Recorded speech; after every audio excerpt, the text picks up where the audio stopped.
So good evening to all of you. Well, it's fantastic to have so many of you online tonight. It's a huge honor and a privilege, Clem, to have you back. And I know that you have always been the most sought after speaker of anyone literally around the world. And so it's a real honor and a privilege to have you back tonight. And so excited to hear about the latest scenarios and kind of where you think the global planet's going and global economy and South Africa, etc. You know, I think we've got a lot in store for the people who are online tonight. So welcome, Clem. It's awesome to have you.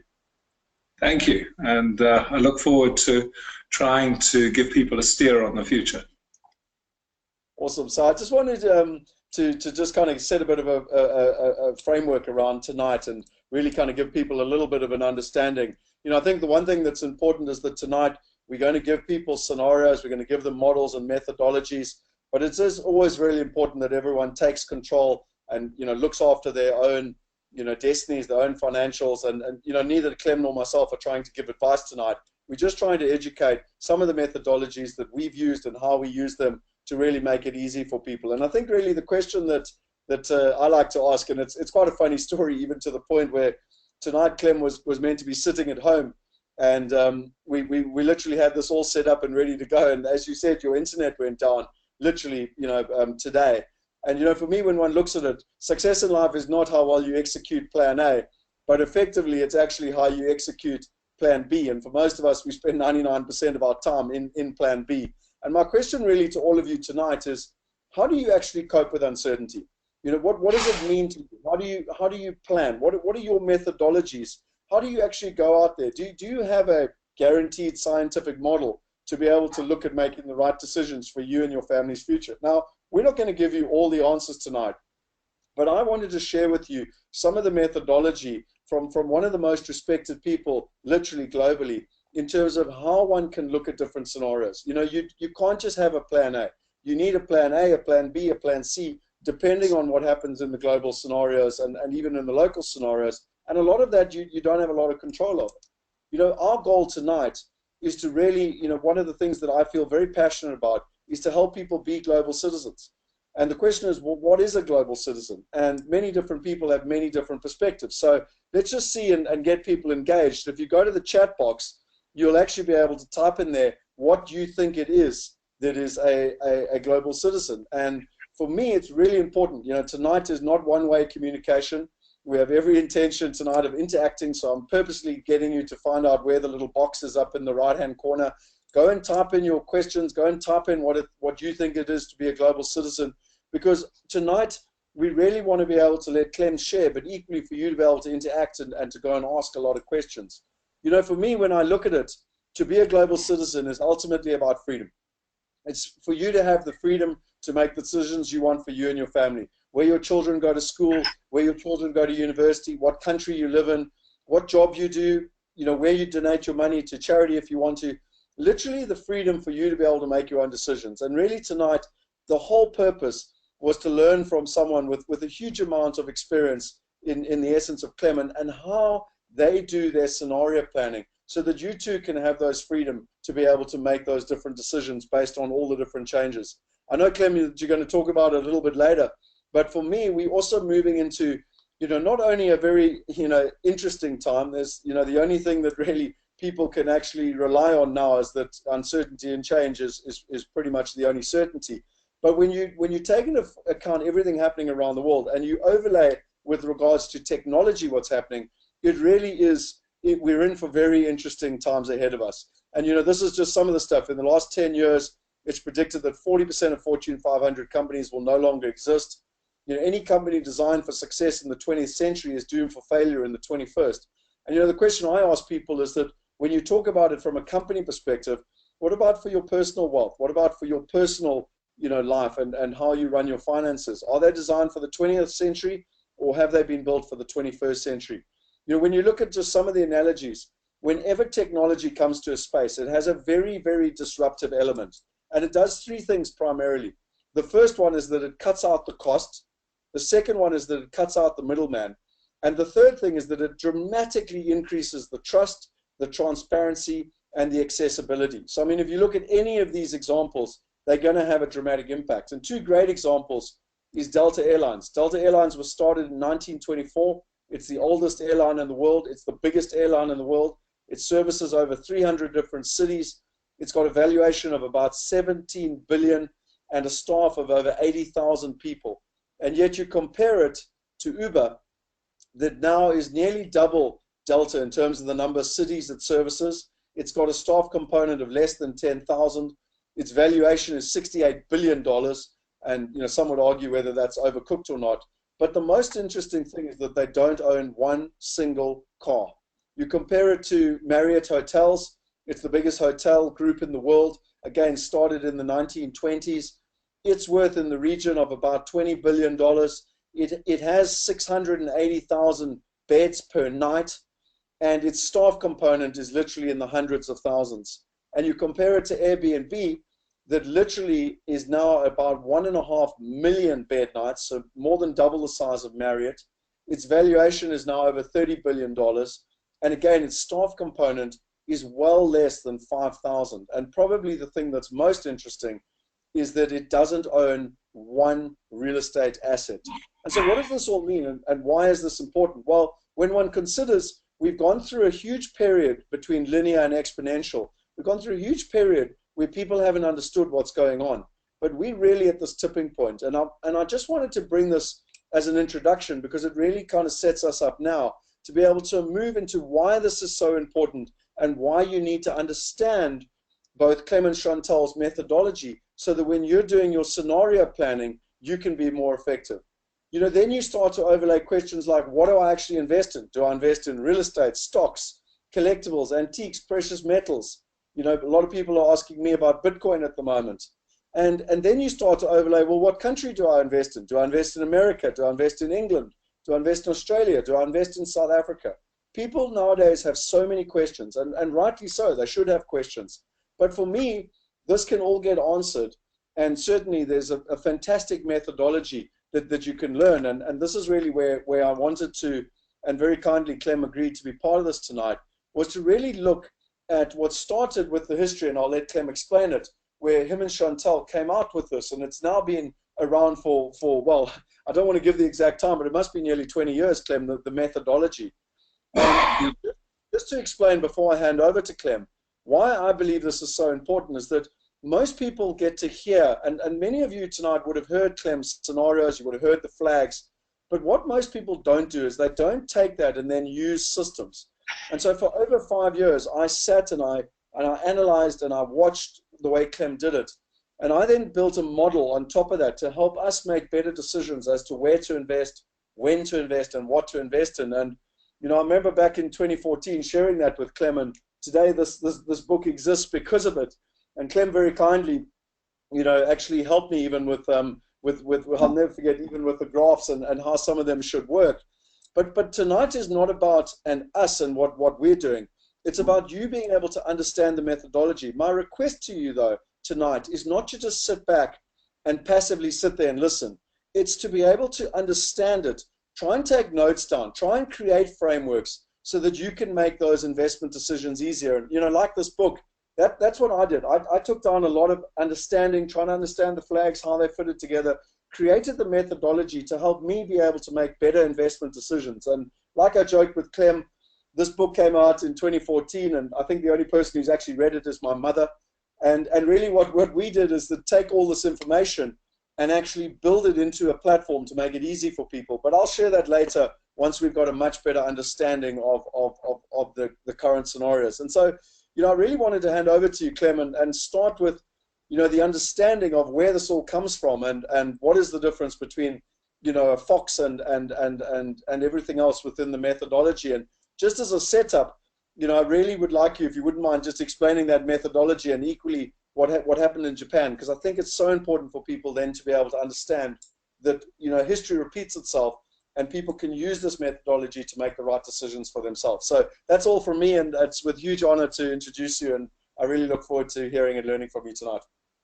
Thanks, Scott. And yeah, it's an absolute pleasure to be with you again. And I really enjoyed helping you with your book. And if people haven't read it, they should jolly well go out and buy a copy or get one on the internet. Yeah, we called the book, and it was published in June 2001, The Mind of a Fox, for two reasons.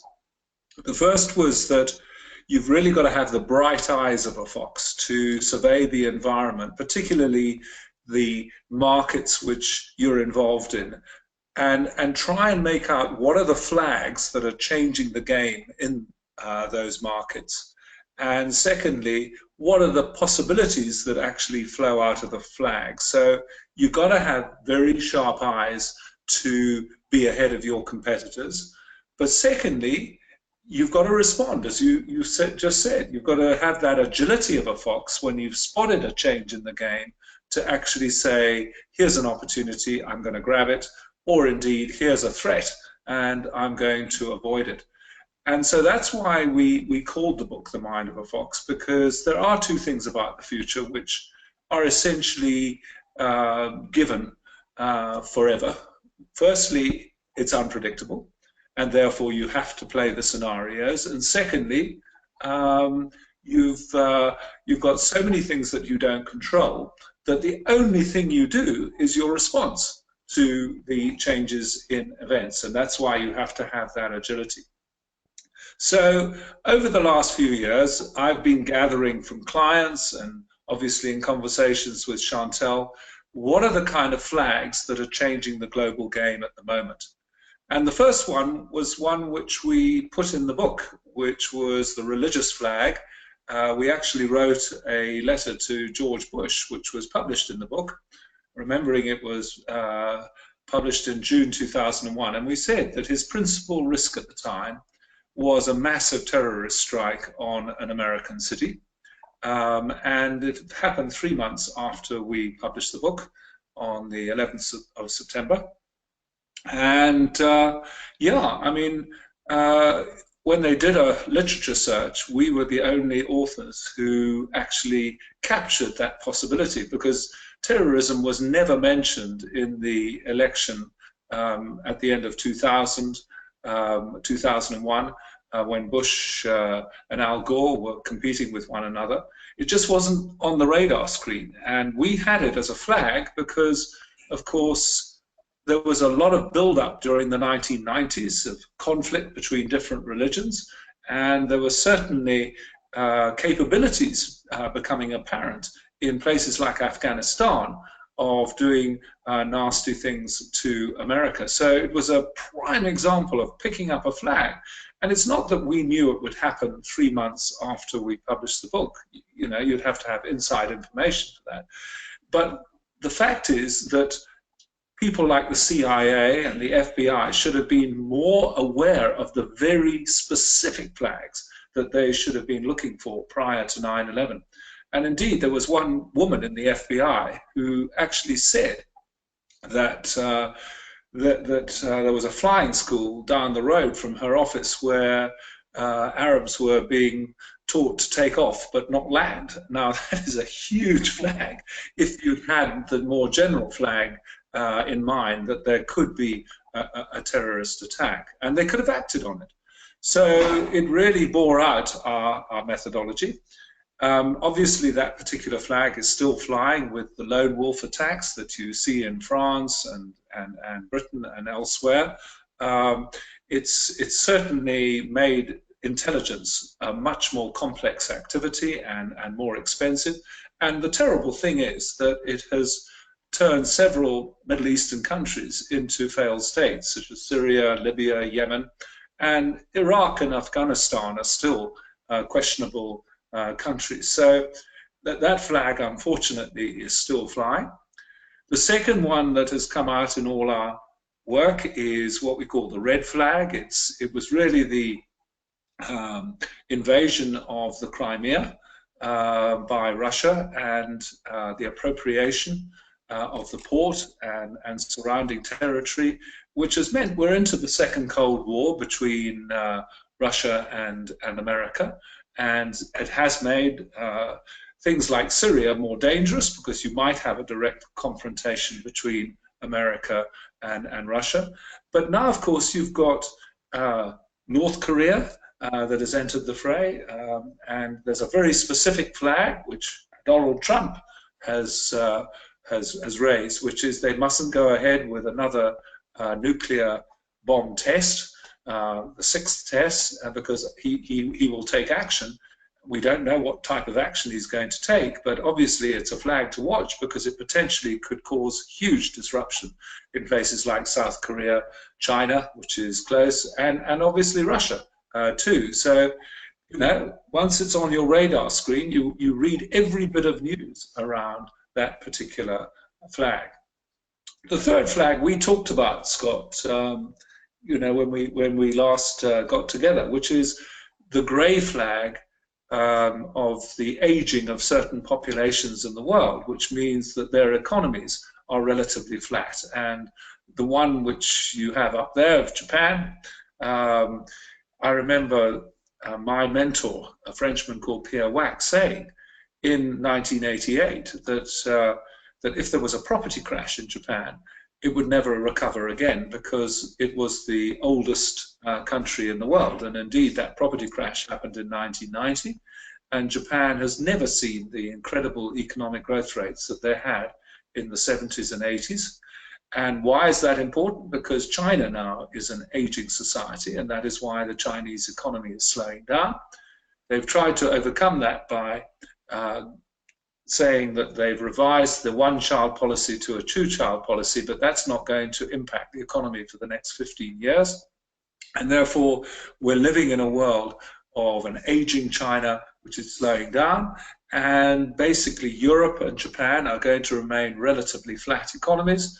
America is younger and more resilient, and of course, where there's good government in the rest of the world, you can still have relatively high economic growth rates. So the grey flag, it's a clockwork flag ticking away, but it should affect your investment decisions. The next...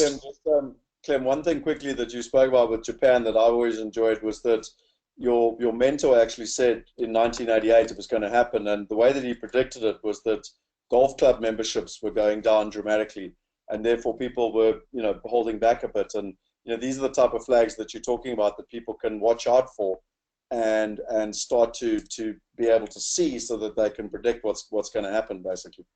Absolutely, and I mean, it's often a fairly minor flag, and it was because golf was such a passion in Japan at the time that, you know, any decline in membership meant that there had been a real tipping point in people's fortunes, particularly middle class and rich people in Japan. And it was, in retrospect, a brilliant flag because it really said there is going to be something happening to property, because if you remember in the late 80s, property was totally overvalued in Japan. The Emperor's Palace in Tokyo was worth more than the entire state of California. So it was a bubble that was going to burst, and it was golf club membership that gave that indication that it could burst. The next flag is an interesting one that, again, I referred to in a book that I wrote in November, not last year, the previous year, which I called flag watching, and it was what I called the anti-establishment flag, the fact that electorates around the world were getting absolutely fed up with politicians and, you know, the traditional political parties. And this isn't a clockwork flag. This is very cloudy. It's produced consequences which I certainly wouldn't have anticipated, such as Brexit. I mean, it really was the north of England voting against the politicians, and of course the charisma of Boris Johnson in the Leave campaign that led to Brexit. But of course, it's just produced the opposite result in France with Macron being elected president, who's very pro the EU. The exact opposite of the Leavers in the UK. So, you know, a flag can have absolute opposite consequences in two different situations. And of course, it produced Trump, Donald Trump. He basically got a lot of American votes because he wasn't part of the political establishment. So it just shows that once you've established that there is a general flag, which we call the anti-establishment flag, it really is important then to say what could the narrative be flowing out of the flag, both the kind of positive and negative narratives. And as I said, it can be completely different consequences in different countries. So very interesting flag. And of course, Brexit could really impact on London property values, particularly at the premium end. I mean, I've heard of an example of a house that was put on the market in Notting Hill Gate for £4 million and actually sold about a month later for 3.2 million. So that indicates maybe a 20% drop in premium property values in London.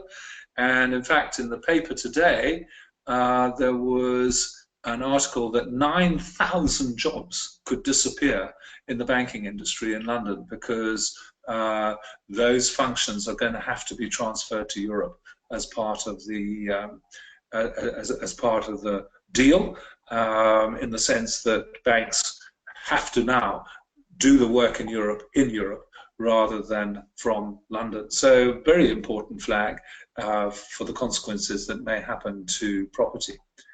The green flag is one that has been flying a long time. I saw President Obama to ex-President Obama talking today at some climate change conference, and you know, it's one, unfortunately, that Donald Trump does not agree with.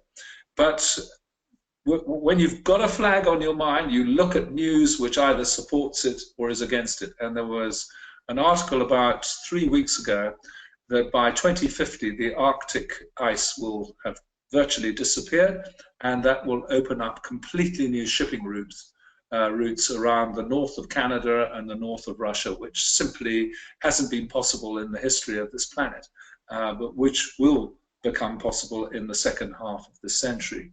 It does also mean that you'll have beneficiaries like Canada and Russia, because there will be less snow, less ice, and they will become more arable. But countries in Africa, as well as America and South America, may well become drier and hotter, which could have a big consequence for agricultural yields. Sea levels may well rise as a result of the melting of Antarctica and Greenland, and of course that's going to affect global cities. I was in Amsterdam last year doing some work for some clients, and they are well aware of this, and of course they've had the flood defense system in Amsterdam for centuries, and they said that places like London and Los Angeles and obviously the coastal cities in Australia may well have to do more in terms of flood defense as a result of this flag. And the other important point to bear in mind is that weather is becoming more extreme because of the additional energy in the atmosphere. So you have droughts like you had in California, but then they're followed by record rainfall. So you've now got to be careful where you buy your property because of the record rainfall, as people on the Thames found 2 years ago. So what you're saying, Clem, is saying is I'm in trouble because I'm living on Teeson Island here in Knysna. I need to buy myself a life raft. Yeah, well, no, it's obviously got to be borne in mind with coastal properties. It's obviously not going to happen overnight. I mean, the latest estimate is that I think by the end of this century, sea levels could be 0.5 meter higher. So you know, it's a very gradual process. National debt is definitely a little clockwork flag ticking away in the background. I don't know of a country that's running a surplus, budget surplus at the moment. Obviously, interest rates are virtually zero, so most countries can afford to increase the national debt. But if interest rates start to rise, then that's going to become a problem. And of course, there are certain countries like Greece and Italy, which one watches very closely because national debt as a percentage of GDP is way up. I mean, it's around 200% of GDP in Greece and around 150% of GDP in Italy. So, you know, the EU in 5 years' time could become financially fragile.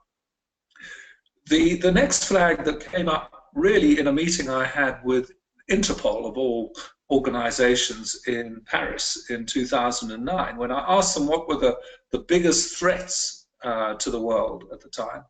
They named a threat which was certainly not on my radar screen, which was porous borders. The idea that you know, borders were no longer properly patrolled and that people could actually get into virtually any country in the world if they really wish to. And of course, that is a huge issue today. It's why many British people voted for Brexit.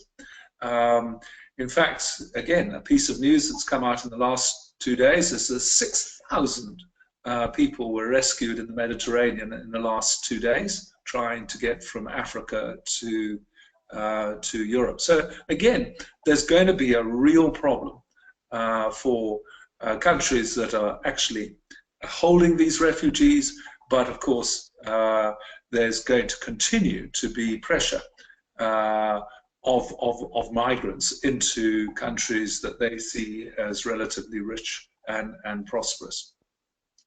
The world of work, which you mentioned, has been changed by technology. Uber, very good example, Airbnb, where you have very few permanent employees. It's more of a network where people are using their assets, either their car or their house, to make money, and the company itself is providing that particular network, so the official number of employees is much lower. And so it's meant for young people that it is a completely different game now getting a job to what it was in the 70s and 80s, when you know, you basically got a good school qualification, and then if you're lucky, a good degree, and then you just waved your CV and you got a job. Nowadays, young people have to create work for themselves, and it's a whole new game, and you've got to teach people how to be entrepreneurs. And there are very, very few schools here in South Africa, but elsewhere in Europe and Britain, America, that are actually teaching kids how to run real businesses. So they haven't adapted like foxes to the changing nature of work, which is going to intensify as technology becomes smarter, and of course with artificial intelligence. One of those technologies...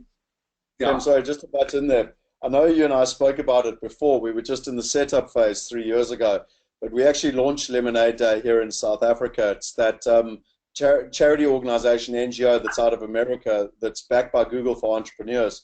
And it actually trains children in how to run a business, entrepreneurship skills, through running a Lemonade Day stand. And we run a bunch of pilots here in South Africa, and got some incredible stories of young South African kids, Africans, whites, all different backgrounds. And really, I feel so strongly about what you say. I truly believe the only future we've got, if we all want to live in this country, is by empowering the children with access to entrepreneurship education. And so, yeah, I just wanted to let you know. I'm not sure if I let you know, but 3 years ago we were talking about it, but we've done it now, and it's amazing. The results are incredible, you know. And watching the children, there's one little guy called Bongi that you know, literally wanted to go to a private school, and through this whole experience, it's changed his entire life. He's currently at a private school, and he's in control of his own destiny at the age of 14. Yeah, and you know what? You've got, I don't know, a youth unemployment rate here of 50%. I hear in France that the youth unemployment rate is 25%. It's certainly 50% in Greece and Spain. And you know, it just means that if you're a young person nowadays, you've got to learn to create a job for yourself. It's an absolutely critical skill, and yet very few schools have recognized this flag. And I guess it's because the teaching profession simply don't do that kind of serious research into how markets are changing and adapt their product, the educational product, like foxes should. And so a program like the Lemonade program is exactly what kids have to do in order to get a real feel for what it's like to start a business in the outside world. Yeah, I know it's essential. Yeah, the last two flags, internet and cellular mobile phone flag, and you know, it's having some really interesting consequences like fake news. And you know, you've got to be careful when you pick up flags on the internet and in social networks to check out their authenticity. And I see that there's a lot of pressure being put on Facebook and Twitter and the big networks to actually ensure that somehow fake news is exposed. And the last flag, which has been raised by some of our clients, is this whole lifestyle and leisure flag. The fact that nowadays people have less time to enjoy things like sport. Bringing up kids tends to be a joint activity, so you don't have people going off at 8 o'clock in the morning to play golf and coming home at 3 or 4 in the afternoon, like you did in the last century, and therefore golf actually has been declining in popularity in America, to the point that some clubs are saying that they've got to make the holes bigger. So the actual experience of playing around is shorter, because you can get the hole into your ball into the hole that much easier. But I last year had to do a conversation in a new Audi which was being promoted, the Q7, with Hashim Amla, and he was saying that Test cricket is now under huge pressure because people simply don't have the time to take off to go and watch Test cricket. And he actually said that maybe you've got to have a sort of World Test Cricket Cup or something to make Test cricket popular again. But he said, you know, everybody's moved towards the T20 format. I saw he scored 100 in his last Indian Premier League game, good old Hashim. But you know, that's where the money is nowadays. So again, it's a very good example how once you've established that's a flag, that people have changed their attitude towards time, lifestyle, and leisure, that you then decide what formats of sport are going to be popular, and obviously what other activities might become popular. I mean, cycling now is one of the most popular sports in the world, because of course you choose the time when you go out and choose the time when you come back. It's got a flexibility that a game like golf simply doesn't have. So, you know, those are the kind of flags. I'm sure that listeners will have other flags which we haven't recognized, but I'm just trying to get across, Scott, that, you know, it's really important as a first step to say, what are the flags changing my business, my life? Not necessarily all the global flags I'm talking about, but the particular flags that really interest me. And as I say to young people, you know, one of the best flags when you're making a strategic decision to select a spouse is to look at the parents, because that's a flag. What that's they might be when they're older. And so it's actually trying to select the flags which are really important for your business, your family, your life, not necessarily doing all the stuff that I've gone through. Obviously those flags are important for the global economy, but it's what are the game-changing flags. And we have the two types, the clockworks, ones which are ticking away, like the grey flag of the aging of the world's population. But equally, you have the kind of cloudy flags, like the anti-establishment flag, producing Brexit, Trump, and now Macron in France, who really has had no political experience whatsoever. So, yeah, it's certainly become very... Just quickly here, Clem, two things. One is that quite a few people have said, thanks for the tip on the partner, but it's a bit late. Wish they'd heard you say that before. But on a more serious note, you know, just an analogy, just a metaphor I've used when I first heard about your flags, and you know that I've explained to others just so that they understand, is that the analogy I often use is the beach. And you know, I always say to people from Gauteng, you know, this could actually save their lives. That if they're down in, you know, Cape Town and they're swimming in Fishhook or Camps Bay or somewhere, and you know, if they see the white flag come out, they need to get out of the water because ultimately there's a shark. And whereas if it's a green flag, that they can stay swimming. And I joke with people, but I think everyone understands sharks and they will understand danger. And there's very few people that stay in the water when they get told to get out because there's a shark. And I think the point being is that, you know, this is obviously just a typical beach scenario. But what you're saying is that there's some big, really important flags. And then equally, there's some more minor flags. And then even people have them in their personal life.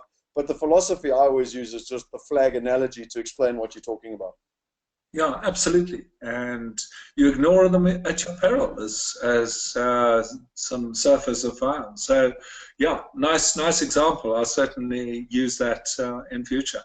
So what are the scenarios that flow out of these flags for the global economy?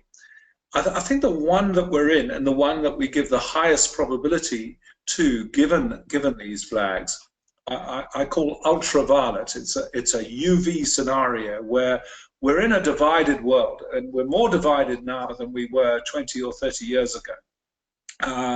In the sense that national priorities have come to the fore with Donald Trump, obviously with Brexit, and now, of course, animosities between Russia and America and North Korea.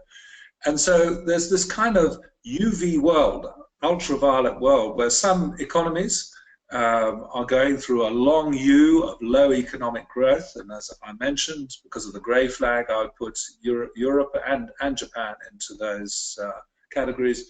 And then, of course, you have a mild V, because it's not a full recovery in the world, but a mild V in the sense of quite high economic growth rates in China.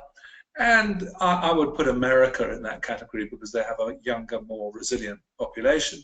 And then, of course, there are certain economies in Africa and South America and elsewhere in the world, like Singapore, which well-governed countries and young populations which are also have high economic growth.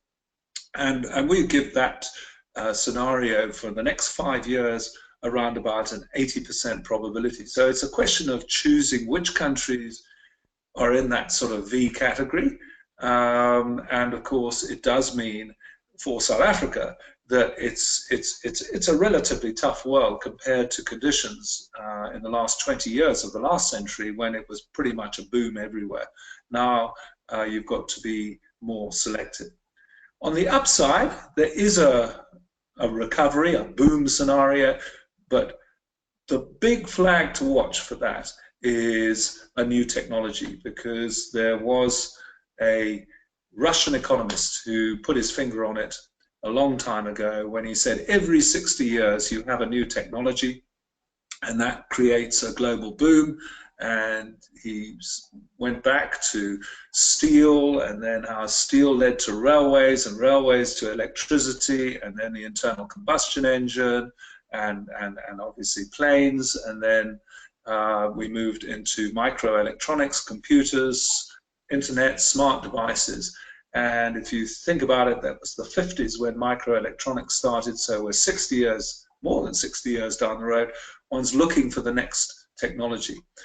Our scenario team in the 70s thought biotechnology would take over from microelectronics as the main driver of growth. But unfortunately, biotech products, particularly pharmaceuticals, have really been too pricey to become popular like mobile phones.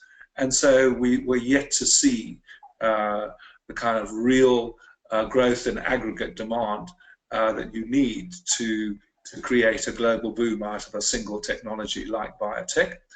The other technology is renewable energy, and again, there's lots of reasons, such as the green flag of climate change, that it should become popular. But most companies in the renewable energy field have not yet become like Apple and created sort of $600 million of profit. I mean, Solar City, which is the largest solar cell manufacturer in the United States, owned by Elon Musk, is basically battling at the moment. Even though he's produced the batteries to hang on the wall and the panels to put on your roof, he hasn't made a huge profit out of it. I have to say that the one area where it's exciting is that Tesla has overtaken General Motors in terms of market capitalization because of the orders for the Tesla 3. So, essentially, the real flag for a kind of new economic boom is not about monetary policy and zero interest rates. It's about a new technology which has the potential to really grow like microelectronics, computers, and smart devices. So we give that a 10% probability at the moment because we're just not convinced that that technology is around quite yet. Can I ask you a quick question there, Clem?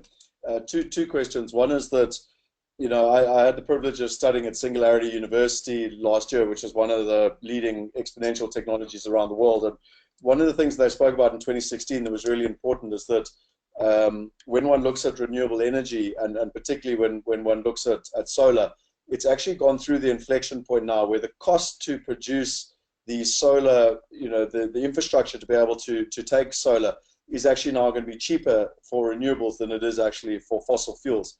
And one of they believe that 2016 is that tipping point. They talk about the 60s of disruption, but I won't go into those details, but they believe last year was the year that it actually hit that inflection point. I'm not sure, are you aware of that, or I'm just interested because, you know, now is when you can really start to scale, you know? Absolutely, and that's that is the key thing, because the technology is there. It's really about price. In fact, quite a few governments, like the German government, the Australian government, are offering incentives for people to go the renewable energy route, and any surplus electricity that you produce with your renewable energy system in your house is actually sold into the national grid. So yeah, it can take off. Interestingly, the thing that came up when I raised the point that you did, talking to a scientist really involved in the renewable energy field, is the thing that's the key now is how many times a battery can be recharged, the one that you hang on your wall, because, you know, at the moment they haven't got the sort of lithium and other metal composition right for it to last, you know, a proper length of time. So it's not just the actual price, it's, you know, how often you have to replace. One other quick question just before we move on is that quite a few people beat me to it, but when one looks at technology, and you know now you're really talking in a space I enjoy, and you know, for me, you think that those technology, I'm not sure how much you know about blockchain, but a lot of people talk about blockchain having a bigger impact than the internet at large. And equally on top of that, possibly even artificial intelligence. Like, are there any technologies that you're watching that has the ability to be that 60-year change that like the microelectronics? Well, you see, and this is my point, is that, you know, all the ones that you've just mentioned are part of the whole microelectronics boom, which led to internet, to smart devices, to apps, and so for me that's all part of the same S-curve, and the real kind of steep part of that S-curve was essentially in the last 10 years of the last century, and maybe the first 10 years of this century. It's basically satisfying a different human need. I mean, if you look back to the 18th century, it was all about travel and you know, steam engines, and then it obviously developed into other forms of travel, and then you had manufacturing of clothes as opposed to people hand weaving clothes, and so, you know, it's all about saying which is the next human need which is going to be satisfied in a very smart way, which people haven't thought about.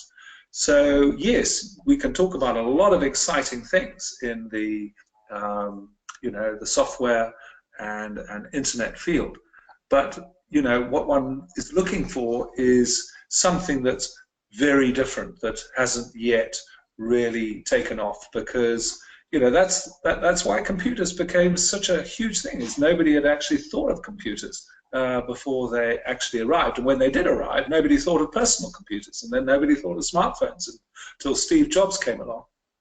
And maybe there are one or two huge products still to come.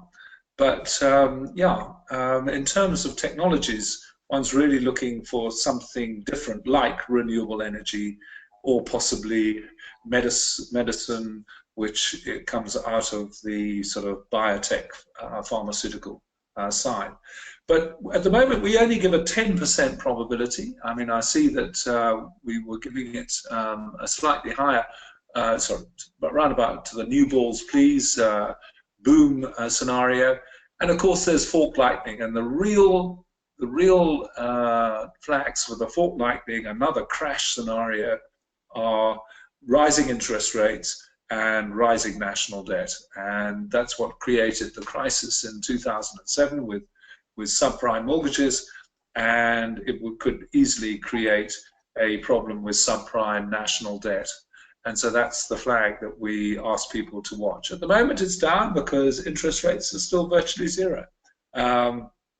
But absolutely, if inflation starts really rising in the UK or America or Europe, that would be the first flag, because then you have to raise interest rates, and interest rates will just make all that national debt more difficult to service and repay.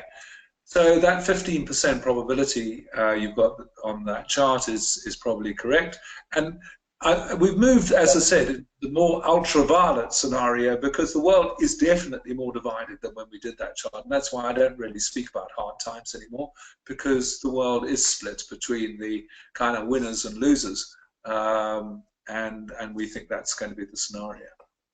I think, Clem, just for everyone who's online, I took this off your website, and it was the latest kind of nice graph that I'm a very visual person. So even though the scenarios have changed, I think that's the whole reason that people need to be not only hearing this for the first time, but doing it on a regular basis. So please understand, people that are seeing this visually, these scenarios have changed. I mean, this is 3 years old, but I think the framework's the same, and now people can just put in different statistics, if you want to call it that, different scenario statistics, probabilities.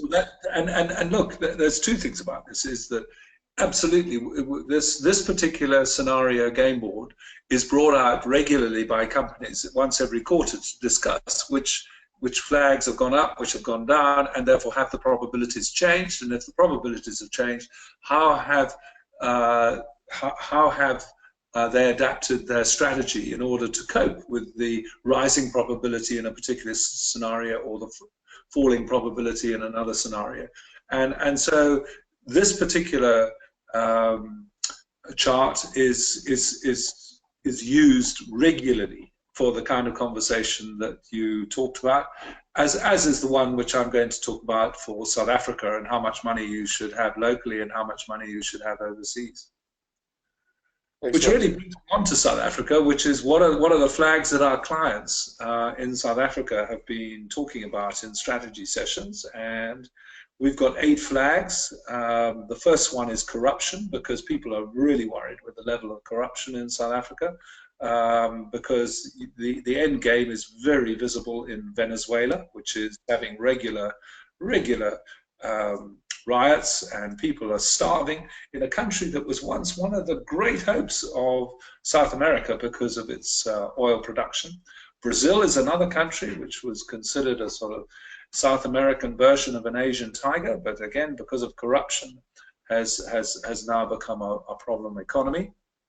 I would say this flag is not red, because there's a lot of pushback against it. We have a free media in South Africa, and we have independent institutions like the Constitutional Court, which are sort of pushing back against corruption. So it's for me a kind of pink flag at the moment, and you've obviously got to go on watching the ongoing battle between corrupt acts and obviously the agencies which are pushing back on that.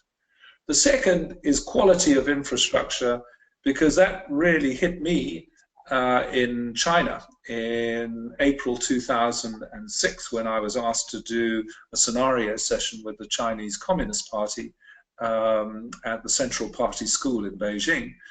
And they said that one of the critical success factors in China had been the success in establishing the road system, the rail system, electricity, building power plants, commissioning them every single month, and that had given them the real platform on which to have an economic growth rate of 8 to 10%. And I have to say, India, which in many ways I think is more entrepreneurial than China and may well overtake China one day, but they haven't got that quality of infrastructure right, And in this country, you know, there's upsides and downsides. Some of our cities have pretty good infrastructure, but as one CEO said at a session the other day, in parts of South Africa, you don't drive on the left of the road, you drive on what's left of the road.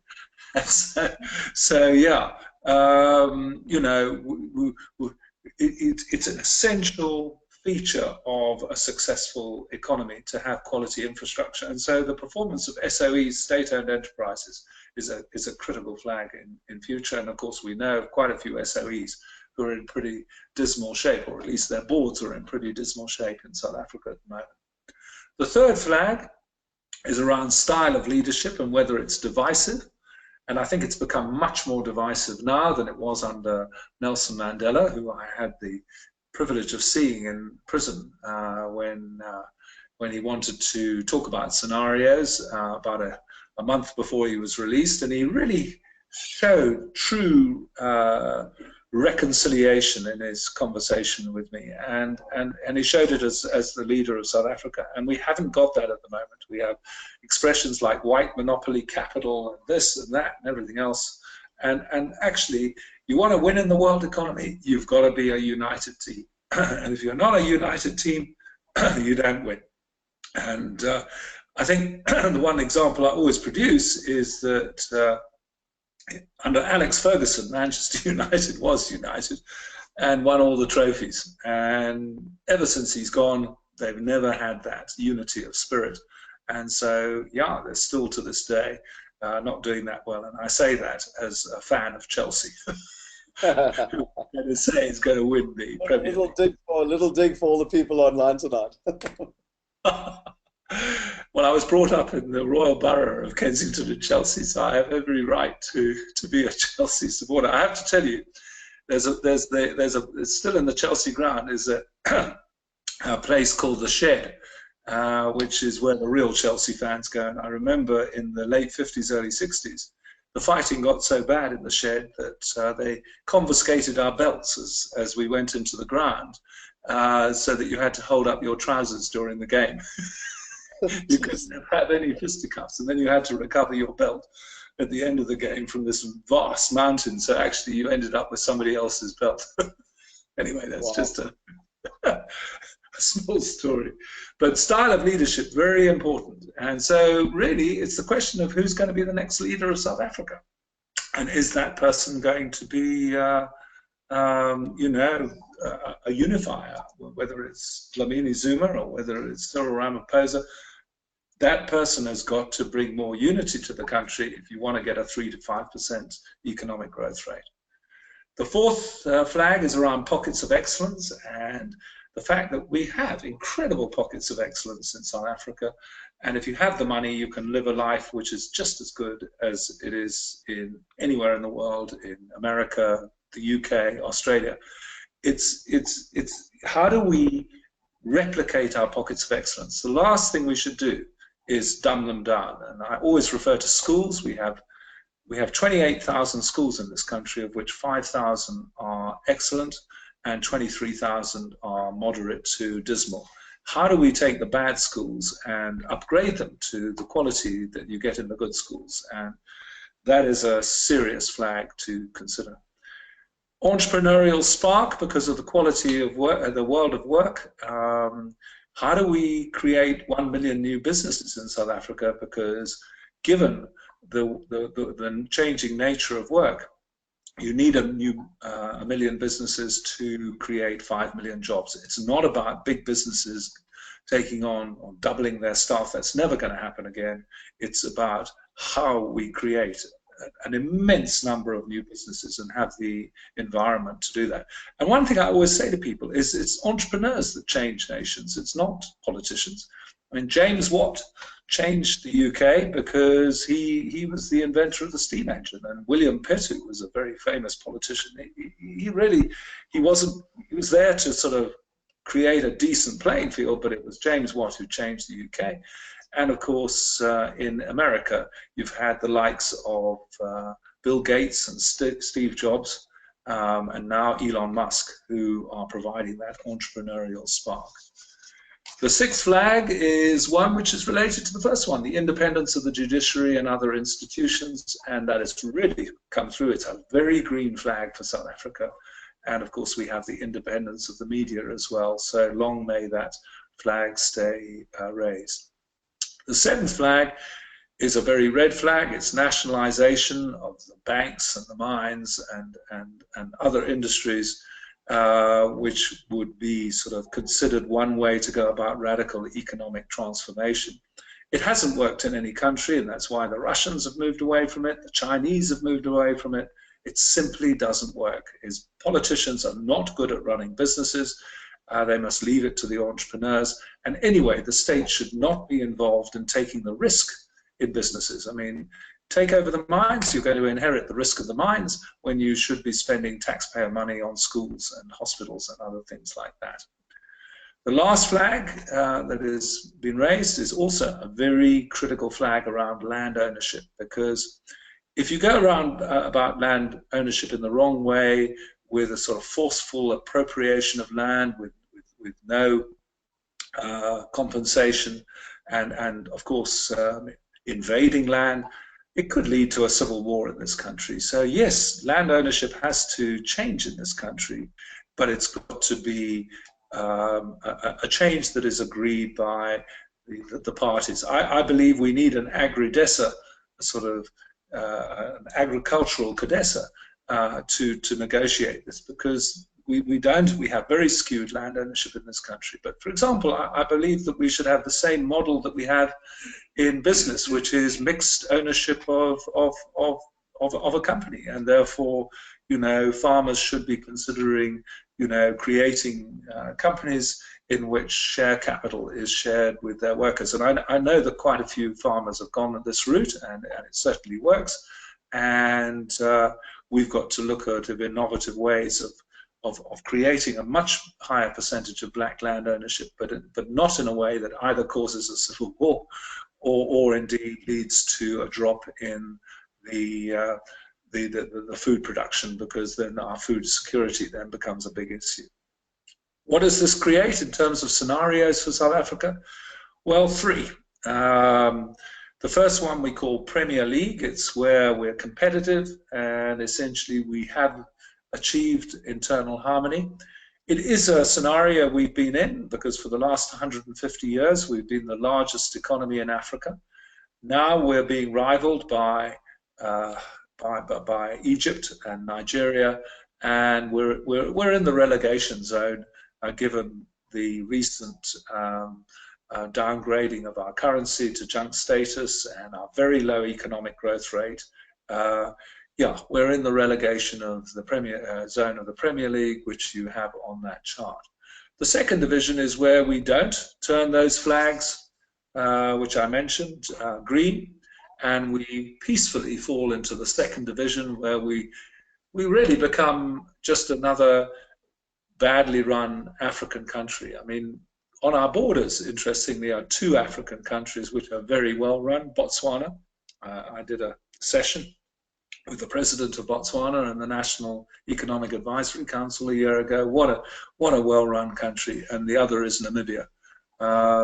I've done quite a lot of work in Namibia, and the South Africans who are expatriates in Windhoek have all said they're never coming back to South Africa because they just love the fact that Namibia is peaceful by comparison, and you just get on with the job in Namibia. And indeed, I had lunch with the First Lady there, Mrs. Geingob, who's a very, very switched on business lady. And yeah, there are examples in Africa of countries that whose ambition is to get into the Premier League and away from the second division. Obviously, you can't be competitive if you have internal conflict, so we rule out that scenario altogether. And failed state, yeah, that's the scenario where public violence reaches a level that we're seen in the same light as Syria, Somalia, countries where there is a high degree of violence and people are not prepared to go and visit because they don't want to be killed as tourists. In our case, I have to say the tourist industry is booming in Cape Town, because it's not seen as a dangerous place to visit, and it's very cheap by global standards. So obviously a failed state is where tourism virtually drops to zero, and obviously a lot of businesses move outside South Africa because they don't want to risk their employees, and of course people don't want to risk their own families.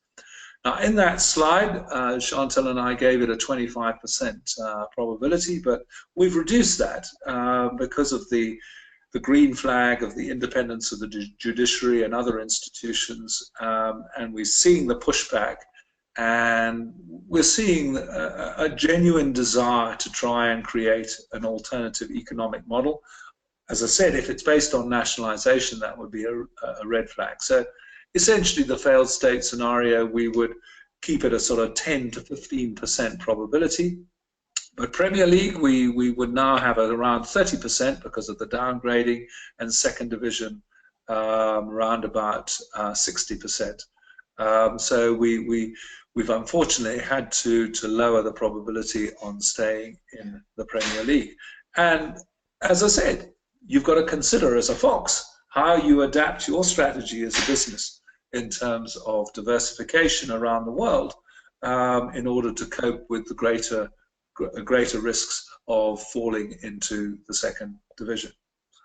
So there you go, Scott. That's the flags and the scenarios, and I'm open for any questions that you'd like to raise.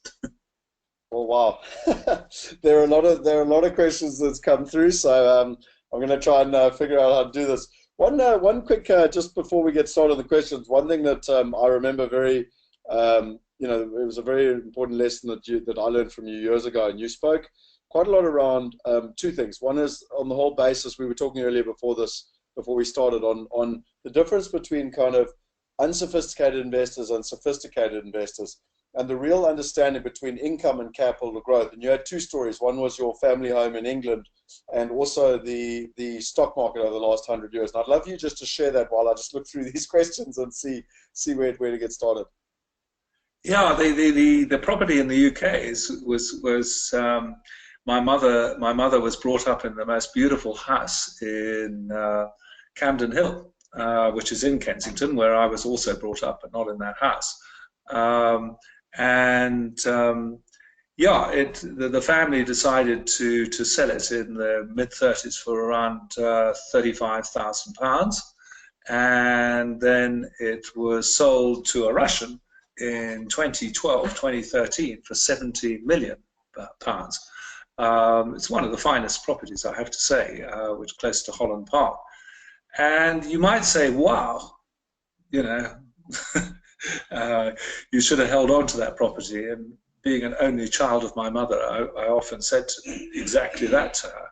But if you look at the compound interest rate that gets you from 35,000 to 70 million in that space of time of 77 years, it's 10%. It's it's not that high, 10%. And indeed, if you look at the 100-year Dow, it's also around 10%. It's just a little bit below 10%.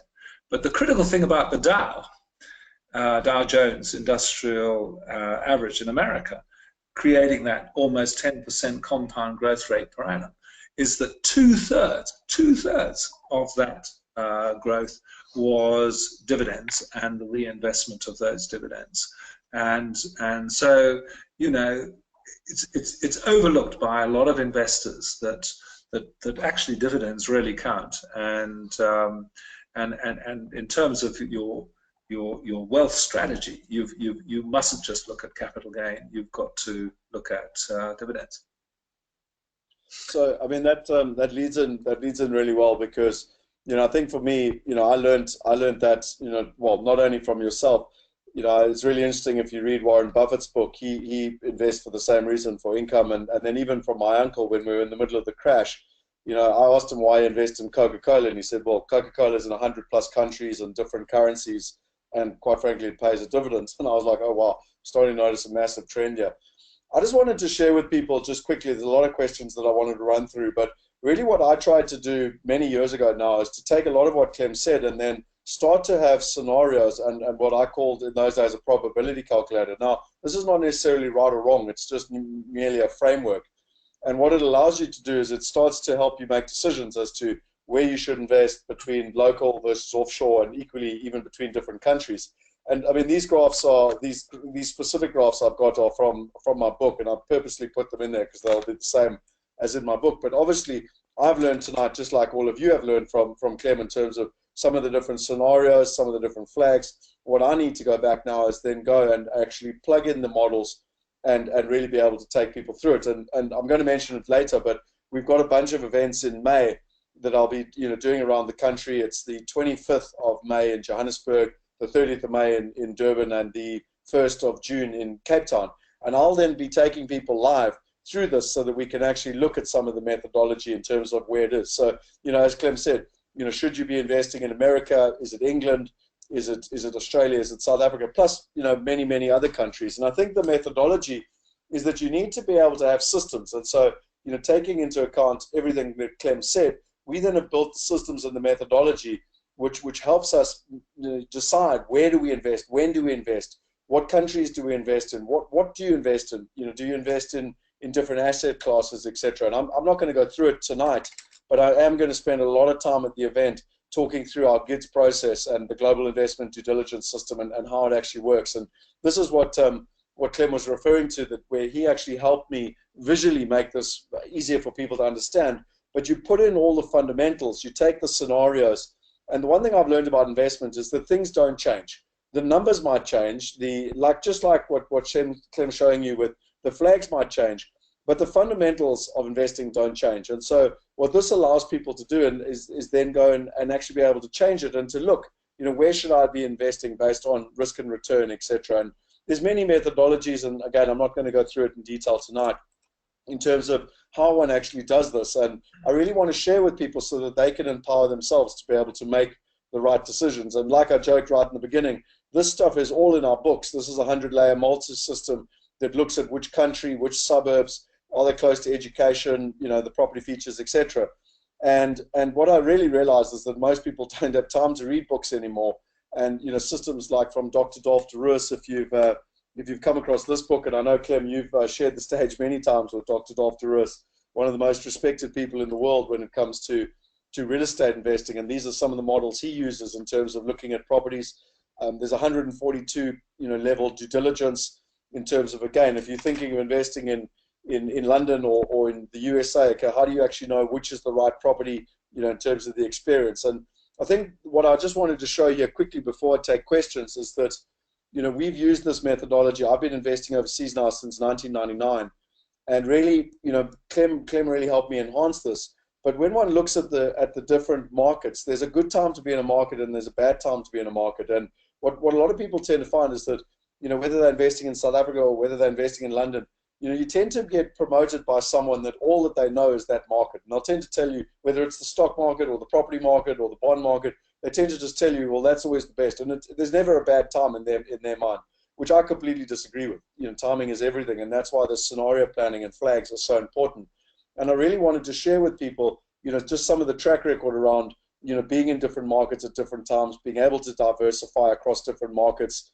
And really, also when one looks at returns, when one looks, purely just at some of the listed markets, you can go back and you can look at track record. And again, for me, it's all good and well to have theories and systems and assessments, but the question is, are they actually working? And, you can see here some returns that our investors have been getting over the last couple of years in medical buildings in America. I know, Clem, you spoke quite a lot in the past around America, and some of that you've spoken tonight as well around there's two things in America when you look at this. This is medical buildings in America. So not only are you in an economy where, as Clem says, it's one of the more positive economies around the world, but also if you take the gray flag, it's an aging population. So there's more and more, impact on medical. And, these are some of the trends that we focus on. And I mean, we've got over $100 million now in medical just in Atlanta alone.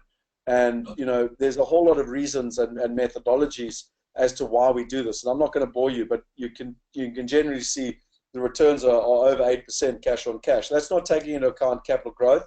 That's not taking into account rand devaluation. That's purely cash on cash returns in dollars. And a lot of people say to me, what's the difference between that and a REIT? And I go, well, if you look at any REIT in America, the average REIT is earning between 4.5% and 5%. And why this is important is that, I fundamentally believe that the market has really shifted. There was an old way of doing things where people really didn't have the time, the money, and quite frankly, the accessibility. And there were a huge amount of middlemen, a lot of costs and a lot of fees. And people now have the ability to be able to go in and to be able to get access to some of the better opportunities around the world, but without all the middlemen, and being able to get access to people like Clem in terms of the technologies. And when one looks at real estate, most people have tended to be very local. Even if they're from Joburg, they tend to invest in Joburg. If they're from Cape Town, they invest in Cape Town.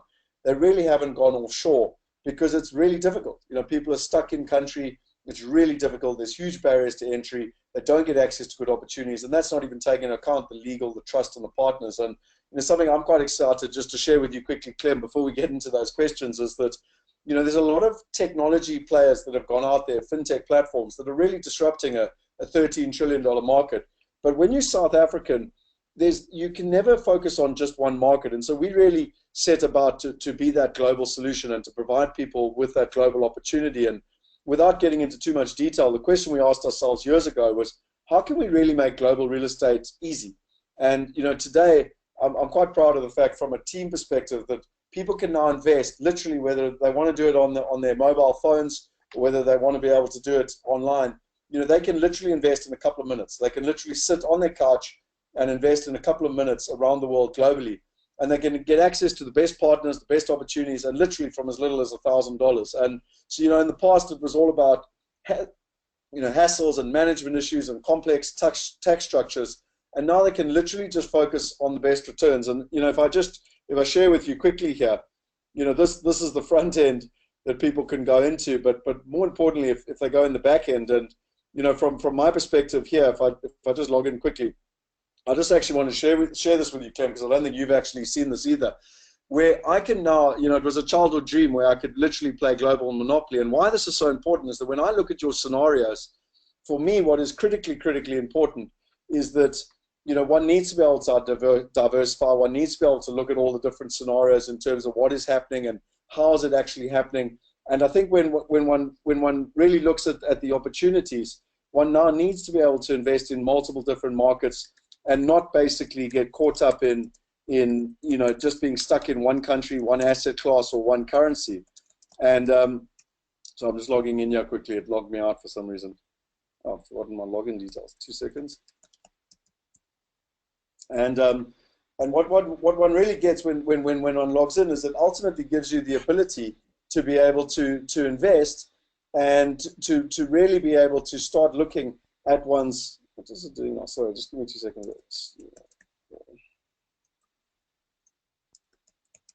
Can't remember my own password. So, when one looks here, and again, I'm going to spend 2 seconds on this, but I mean, you can now literally look at managing your global portfolio. And, when you look at your fund investments, you can go into whatever it is, whether it's the medical buildings in America, whether it's, opportunities in Australia, opportunities in London. And you can literally click on, you can get access to all the different information. You can manage all your different wallets now, your bank accounts. You don't need to have bank accounts all around the world, all in one place. And then even when it comes down to securities, we've actually built it into a back-end regulated listed exchange, so basically a stock exchange. And people can go in and they can literally see what they've invested, where their fees are. And I'm not going to bore you tonight, but with blockchain, in terms of where things are going. So it is really exciting what is possible now. And, I joke with people, but we launched a campaign about a week ago, actually on Freedom Day, the 27th of April in South Africa. And we're really allowing people to go on, and anyone that actually registers on the platform can actually win an apartment in the tallest building in Cape Town.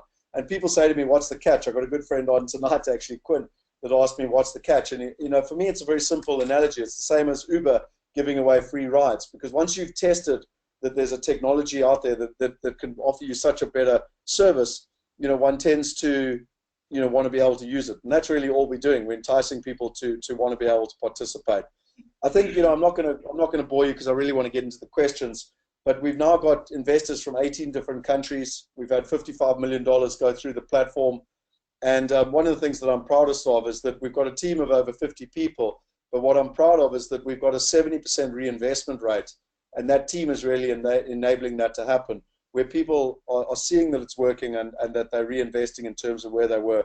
We won we were number 41 in the global Fintech, the KPMG Fintech Awards at the end of last year, the only one in Africa. So you talk about celebrating excellence, Clem, and I think, again, as South Africans, we don't do it enough in terms of what is happening. And there's quite a significant board now that's been put in place, both with local and global expertise to help people make sure that they are making the right decisions and where they're going. And, you know, just in conclusion, and then I'll get into the questions, is that, you know, we've got another webinar with Roger Hamilton around some of the global trends in technology. We've got consistent webinars with our partners in the USA, the UK, Australia, and even South Africa, if you want to go to the events at Migrate. And I did tell Clem about this as well, but I'm really excited around sharing with people. So, you know, tonight was all about the scenarios, but really taking 3 hours of your life and getting into the detail of what that means for you. Where should you invest? What should you do? So we've got different sessions. The 25th is in Midrand,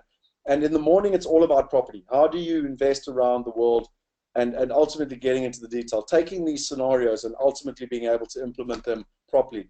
In the afternoon, it's all around technology. How and what is happening from an exponential technology perspective. We've got Willem van der Post, that is an ex-partner of Deloitte's, where he actually headed up their entire exponential technology division. And anyone that's in real estate has to be there to truly be able to understand what is happening. And then we've got our private wealth partner dinners, which is for our wealth partner community. And we're repeating that session. So there's 2 separate sessions, one in the morning, one in the afternoon, for people that are specific. And then obviously in KZN in Durban, we've got the same thing on the 30th of May, and then in Cape Town on the 1st of June.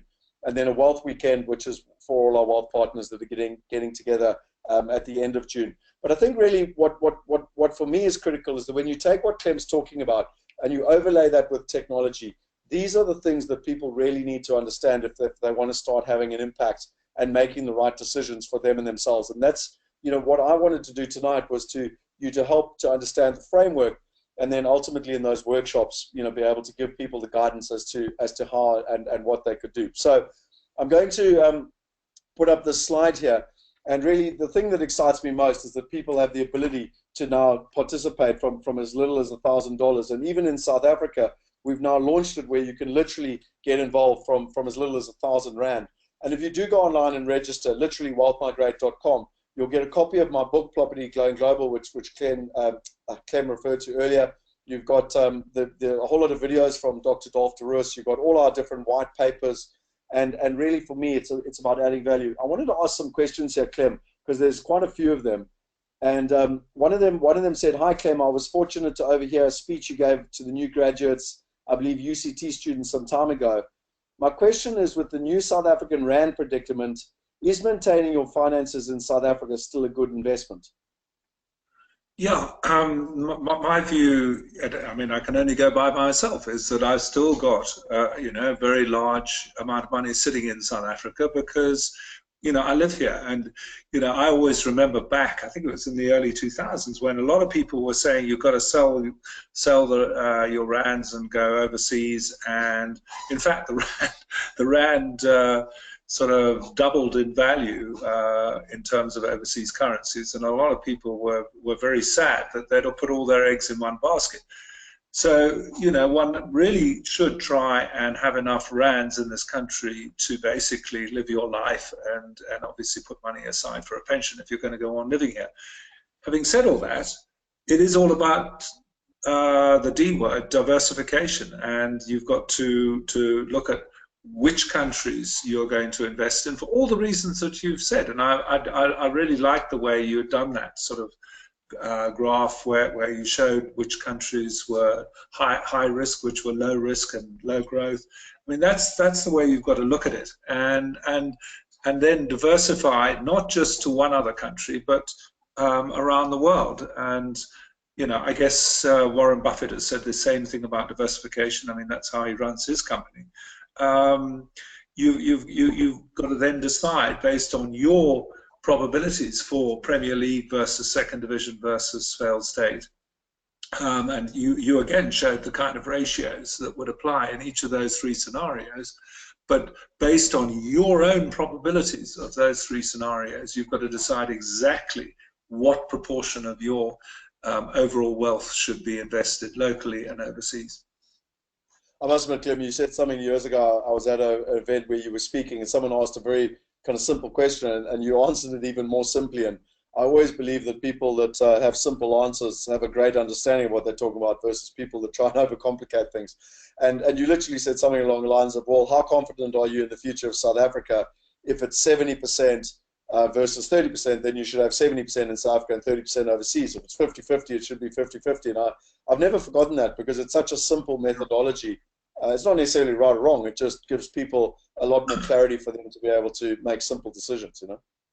Yep. Life is, in many cases, about having simple formulae and sticking to them. My father, who was a stockbroker in London, had a very simple formula. He said you should have a third of your wealth in shares, a third in property, and a third in cash and bonds. And he says after 2 or 3 years, well, he said you should look at what the percentages are, and then you should revise them back to a third, a third, a third, so that if you've done well in property, you should distribute it back into equities and cash, and if you've done well in equities, and it was a very simple logic. But he said the reason is that I don't trust the future at all, so I keep it at a third, a third, a third, and then I use hindsight to readjust my ratios. Well, you know, it's interesting you say that, because I'm reading a fascinating book at the moment, which I highly recommend for everyone, called Unshakable by Tony Robbins. And he said if you readjust, like you just said, every couple of years, it also forces you to sell high and buy low. Because if real estate, as an example, has done hell of a well, and you have to get it back to a third, a third, a third, it means you're going to sell off some of your real estate at a high level, and you're probably going to be buying, you know, the stock market at a fairly low level. It was a fascinating. I remember you talking about the Mercedes type principle, but not actually. When I read that from Tony Robbins, it was interesting how the two actually overlay together, which is absolutely fascinating for me, you know. And I have to say, it's basically invoking the Warren Buffett principle: is you buy when other people are fearful, and you sell when other people are, you know, very, very happy, and so forth and so on. You know, that's essentially, you know, being counterintuitive. And as I said about the flags, the real point of the flags is to try and spot those unexpected consequences of the flag, so that you're first in or first out. Yeah. So this is just, I'm just showing people that book. You can actually get this in bookstores in South Africa, but I highly recommend this. And you know what's fascinating here is that he's done a huge amount of research. He works with some of the wealthiest people in the world. And if you can save yourself 1% in fees, you can increase your retirement income by over 10 years. And the other thing I found fascinating in the stats is that 96% of funds and mutual funds, etc., don't actually beat the markets. Yet they charge you lots of fees for their brilliance. It's absolutely fascinating. Yeah, well, I mean, in the UK right now, there are lots of elderly people who are in real financial problems because, you know, they haven't owned the premium property in London. They've been in the north or in the west or wherever it is. The UK stock market has gone nowhere compared to America. I mean, it was around about 6,900. It peaked at, I think, in 1999. It's 7,300 now, so it's hardly gone up at all. America's doubled. I mean, it's gone from 11,000 to 22,000 in the same period. And so in the UK, with interest rates at virtually zero too, it's been very tough on elderly people who obviously living longer, but are finding it tougher. Yeah. There's a great question here from Eric. He said, how relevant is the Chinese game? Clem wrote 15 years plus minus. We recently seen information that China is planning on spending hundreds of billions of dollars specifically in Africa over the next 5 to 10 years, with at least 5 billion earmarked for South Africa. Is the current rent extracting regime looking more and more east as they look into Africa and turning on the West colonists? Yeah, you know, it was made very clear to me in the session I did in April 2006 that Africa was their continent, as they called it, continent of choice, because they feel that South America is very much the preserve of America, and they really didn't want to start making America angry at the amount of Chinese investment close to America. They said Africa has been ignored by the West, and they said they were filling a vacuum. So Africa has been their favorite continent, but of course they've learned lessons from different African countries in which they've invested. They've tended to go for infrastructure, and then obviously do a deal on the natural resources of the country in exchange for building the infrastructure, because they're resource poor in China itself. So they've had other reasons than financial return for doing deals in Africa. But where is China going now? It's interesting. It's becoming quite a high-cost economy. You go to Hong Kong. My son lives in Hong Kong, and if you went 15 to 20 years ago, you had lots of fantastic things you could buy, like cheap cameras, cheap anything. Now Hong Kong's an expensive place to be. So China's having to review its whole strategy of essentially taking Western technology and just producing stuff cheaper than the West, because it's now a fairly prosperous country, and China's going to have to put much more emphasis on innovation and producing stuff like the Americans did because of the entrepreneurs like Steve Jobs. And I'm not sure what their investment strategy is going to be in future, but they are the world's second largest economy. And just remember, in 1978, they were 98. 98. They're 98 in the world. So they've gone from 98 to number 2. And it is the biggest sort of economic miracle of modern times. That's incredible. I mean, just for anyone who's online, including yourself, Clem, I don't know if we've got an office in China, so I go there regularly, and I got back 2 weeks ago. And I have to say, I get invited to America to go and talk at these innovation conferences, and the Americans think they've really got it, but they really need to go to China. Like, when they understand the impact of WeChat and what the guys are doing and their mobile payments. And I mean, I was there recently. There was this new bike company called MobiBike. It's only been going a year. It already does 20 million rides a day, and they make $1.5 million a day in income. It's raised $450 million in funding. And the scary thing is it's already got 2 competitors in less than 12 months. I mean, it's phenomenal. Yeah, no, I mean, China's definitely moving into high tech. I can't remember what the headline was in the UK today, but there's another high tech Chinese company that's moving into the UK with completely new products that aren't available in the UK at the moment. So that's where the Chinese are going. And you've just got to remember, they were the #1 economy in the world in 1700. So it's the first nation on earth to capture the #1 position twice, because Greece didn't, Egypt didn't, Italy didn't, and Britain certainly hasn't. So, the Chinese probably next year or the year after will become the largest economy in the world again, because of the differential growth rate between China and America. Yeah. Wow.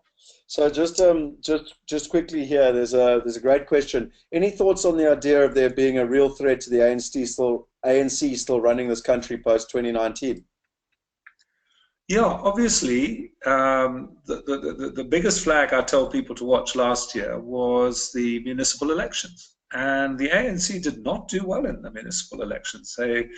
They lost a lot of votes, partially because people just stayed away and didn't vote for any other party, but equally people actually switching votes. And it's an incredible thing that happened, which is that, not only Cape Town, but Port Elizabeth, Pretoria, and Johannesburg moved into DA hands. So that was a kind of first chapter of what can actually happen in politics in South Africa. And 2019 might well be the second chapter if the ANC aren't very careful about who they choose as their leader of the ANC in December, because they've got to revive the kind of exciting quality that they used to have of being the party of Nelson Mandela, of hope and all the good things. Now people just read about the fights within the ANC,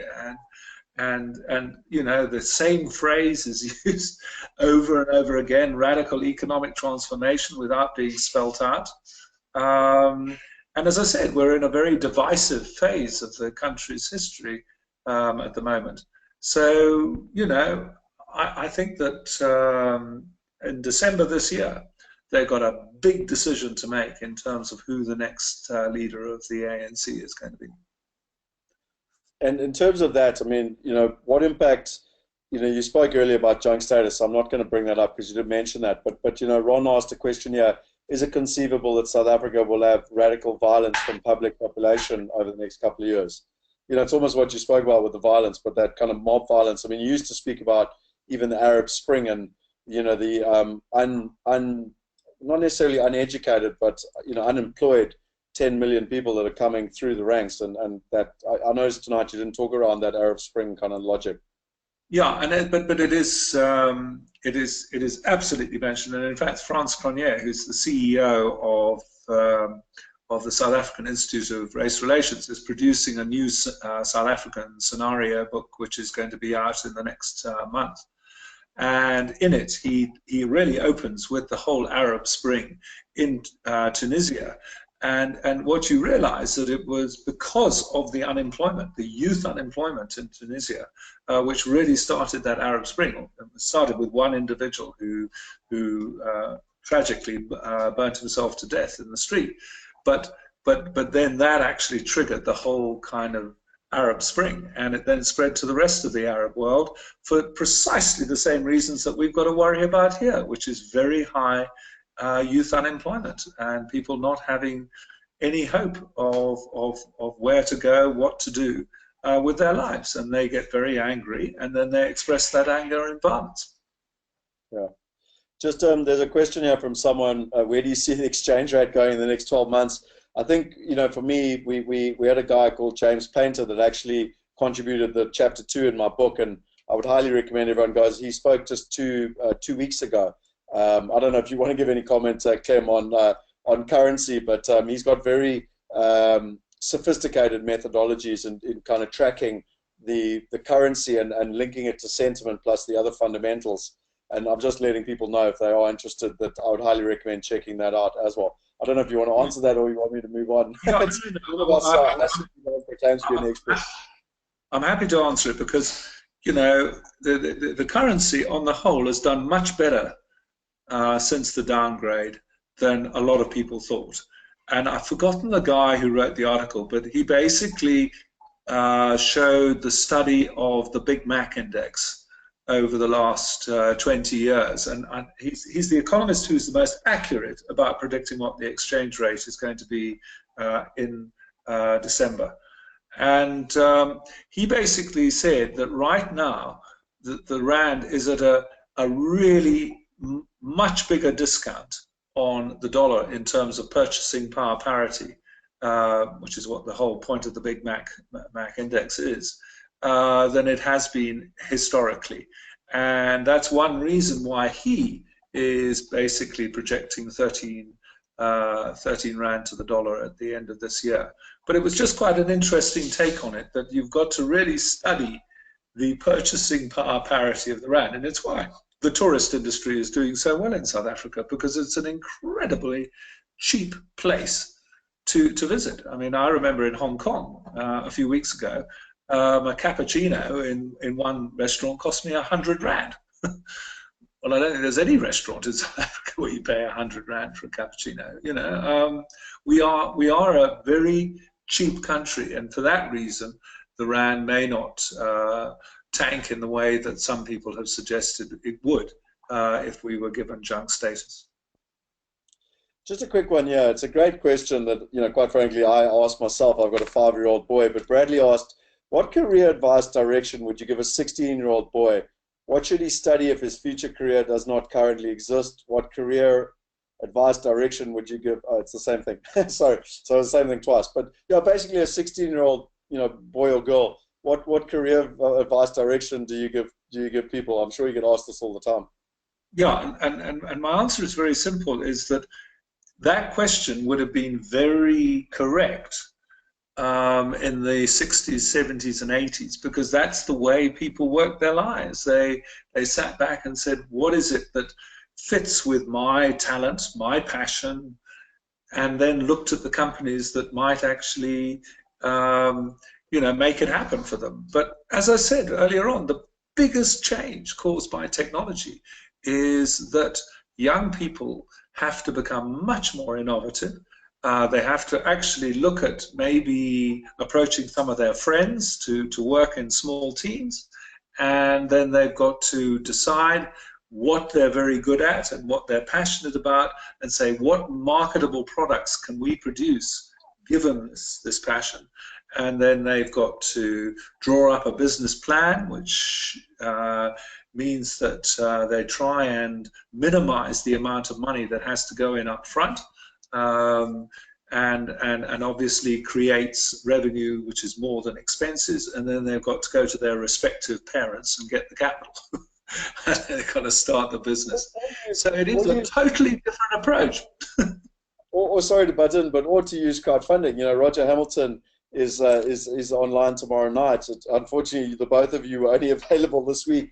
But his son actually started his business at the age of 14 and raised $45,000 through crowdfunding, and is off to the races. So really, there's great technologies out there now. Back to your $1,000 point. Crowdfunding is one of the most powerful tools, and that's why I would love to see a electronic stock exchange being developed in places like Cape Town and Johannesburg, where people can, it's like eBay, you can put your whole concept of your business online, and you can say, come and visit my business. So in that sense, you would probably not get Johannesburg investors investing in Cape Town. You would say to people, come and see my business, see what I'm trying to do. And so it's like an electronic version of Dragon's Den. And then this is what I'm prepared to sell shares in my business for, and so forth and so on. So you have a kind of eBay, which is in fact an electronic stock exchange. It's fascinating, Clem. Just to give you, I'm conscious of the time here, but just to give you an update on that, so England is the best country in the world at the moment that's embracing kind of fintech crowdfunding. And there's a company there called Crowdcube. They've done over 50 launches now where they've raised more than £1 million. One of the more recent ones, they launched £1 million in 98 seconds. It went on to raise £10 million. And it's had a massive, and it's really been supported by the government. And it's had a massive impact on starting businesses and that very job creation you were talking about earlier. And my point is that big businesses in this tough economic environment, because this is the slow growth century compared to the last 40 years of the last century. We're in a slow growth environment. As I said, we're in an aging world which tends to, as I said, clockwork flag ticking away, which keeps growth rates low. So it's going to be medium-sized and small business where the real action is if you really want to make money. And yeah.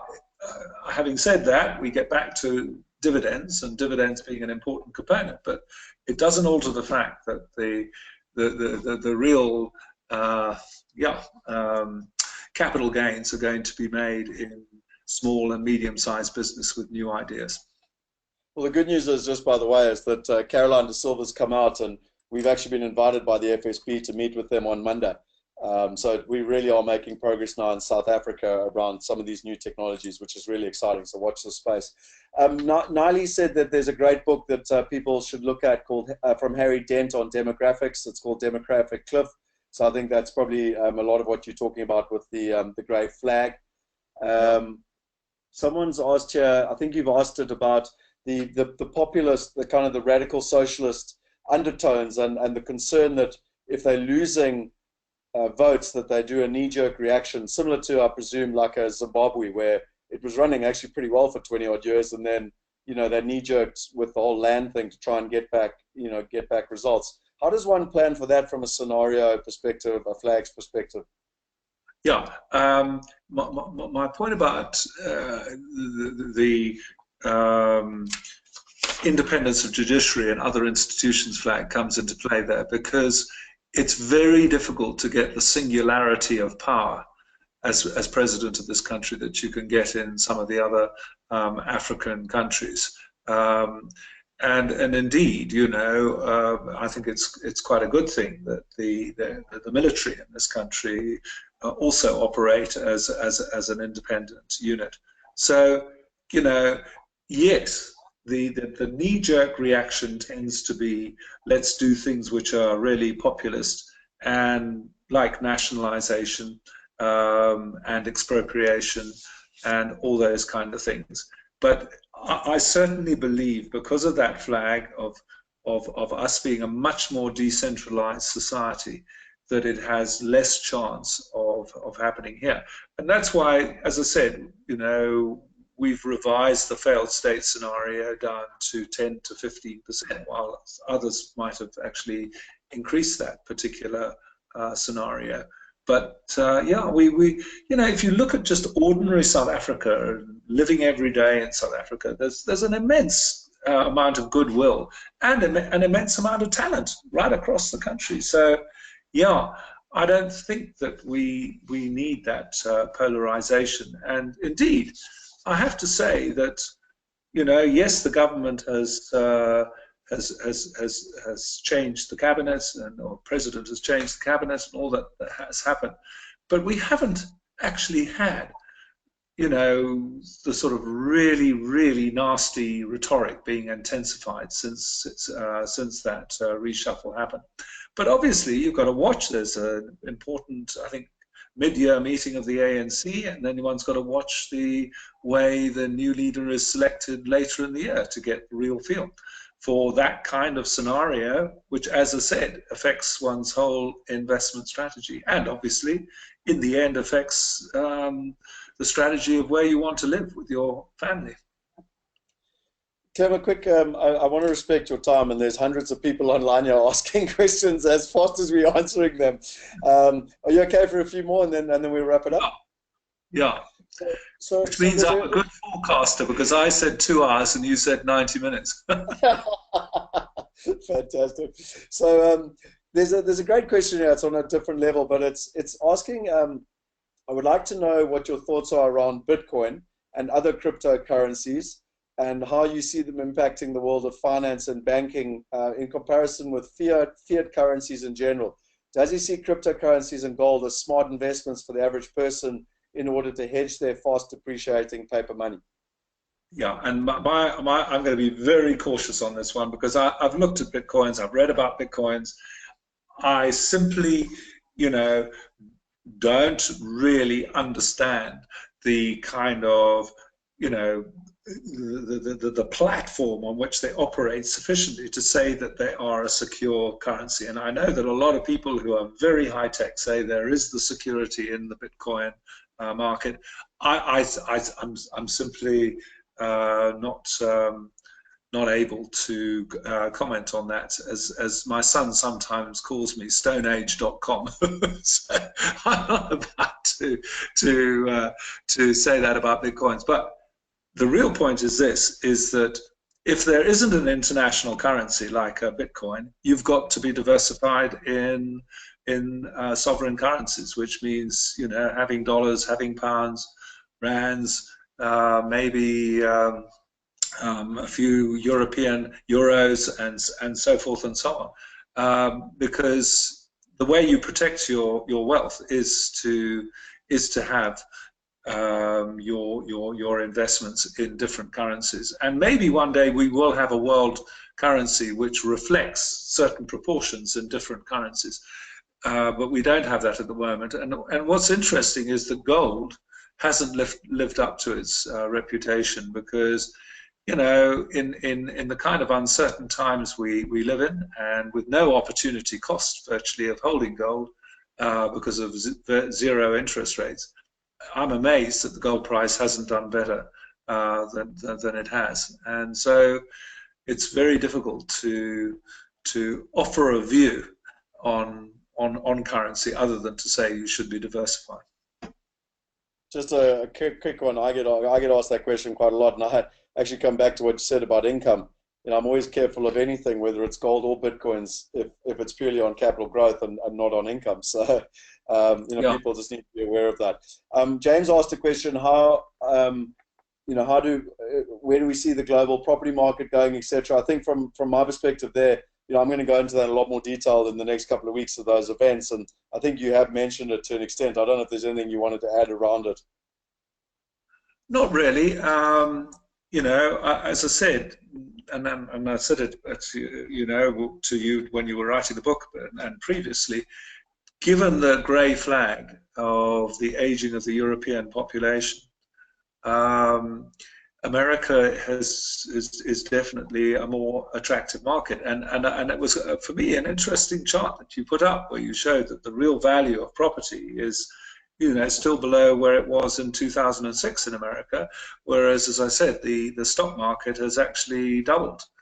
And so, yeah, I do think that, with obviously due process of examining where to invest in the United States, it has to be an attractive market. And I obviously have to say, because of Brexit, and nobody knowing what the actual deal is going to be. I mean, nobody has a clue, because Britain says it does not going to pay anything for future liabilities, whereas Europe has opened with 100 billion euros. So it's at the moment poles apart, and so even though Theresa May has a very good chance of increasing her majority in the House of Commons, she's got a heck of a task to negotiate a decent deal for the UK, and particularly for London, which obviously voted to remain for the obvious reason that a lot of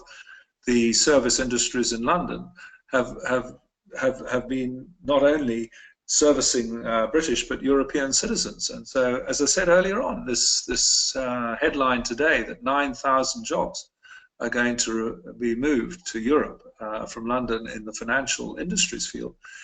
That's the kind of stuff that obviously will reflect on the property market.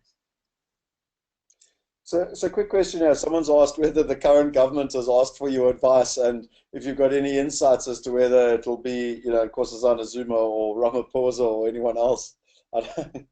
Okay, well, the answer is I think the race is more open now. I think Cyril had 6 months ago, a lot of people were giving him a very low probability, but he's certainly received a lot of popular response in some of the meetings that he's held around the country.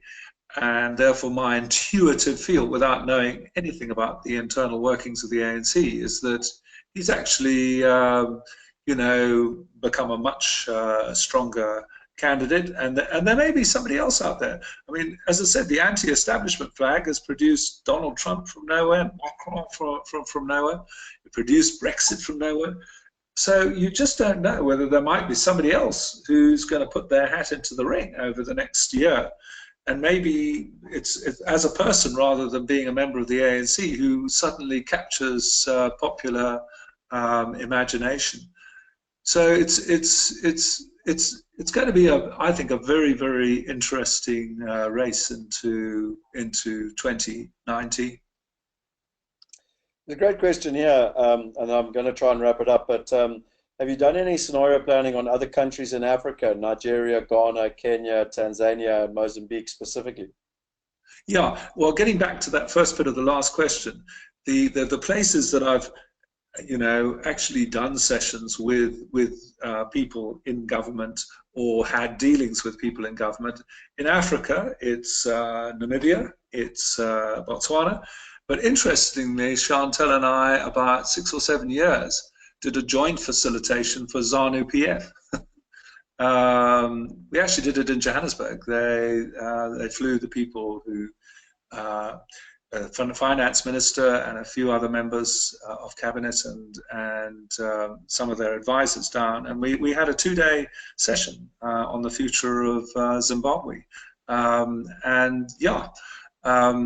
I don't know how much they've used that for the internal strategy of ZANU-PF, but there's some very bright minds in the party, and I just hope they come to the fore now, because Zimbabwe's in a very tough situation.